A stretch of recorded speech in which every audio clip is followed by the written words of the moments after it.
The Uganda Police Force is mandated under Section 2 and 3 of the Identification of the Offenders Act Cap 119 and Police Act Cap 303 as amended in 2006 to maintain criminal records of all persons in the country. To widen their catch and strengthen their activities, 194 countries worldwide decided to unite under the umbrella body, International Police. To protect and guard their interests from criminal elements, countries and organizations all over the world put up additional measures to identify and apprehend criminals. Such measures include the taking of fingerprints for national identification, issuance of passports, certificates of good conduct, visas, among others.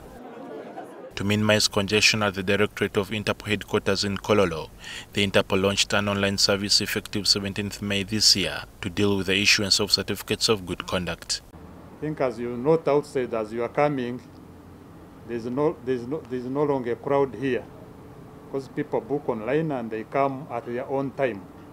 The other time what was forcing them to come here early is that the booking would be done that very day and everybody would want to be the first to be booked. So it would cause people by 5, 6, they are already crowded here. But now when someone books, he takes his time and comes at his own time. However, last week the Cabinet through the Ministry of Gender directed that this process be suspended to make it easier for immigrants seeking greener pastures abroad. However, in a media address by the Acting Director Interpol, Charles Bilonji, he says they haven't got formal communication from the Ministry of Gender to halt the process. As police, we are still enforcing it because we only had it in the press.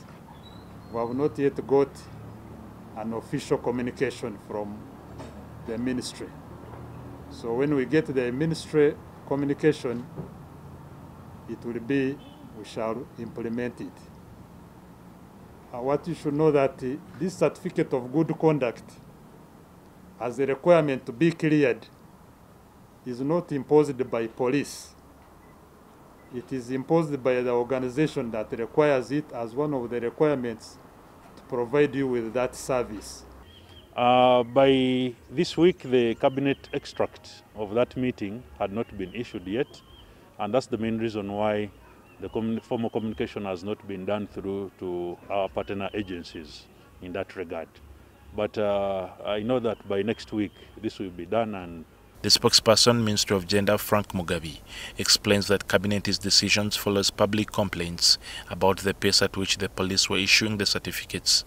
So the certificate of good conduct remains for those workers who are going to do anything to do with security. But for other workers, Cabinet passed a resolution that that be scrapped. Even so, police warns about the security gap this is going to create in their fight against crime. If Uganda police were consulted on that matter, we would not have gone for it. But as I was saying, that this is a matter which is handled by Ministry of Gender, Labour and Social Development. And they are the ones who imposed it as a requirement for people, migrant workers who are going outside. So if it's no longer necessary and it's removed, we may not have much. Background checks are done on all these people who are going to work abroad. And those background checks are good enough because they provide full detail of who this person is, what their conduct has been like from the past. But because security is a very unique area, you need a more detailed research on those who are going to do anything to do with security. And that's why the certificate remains for those who are going to do security.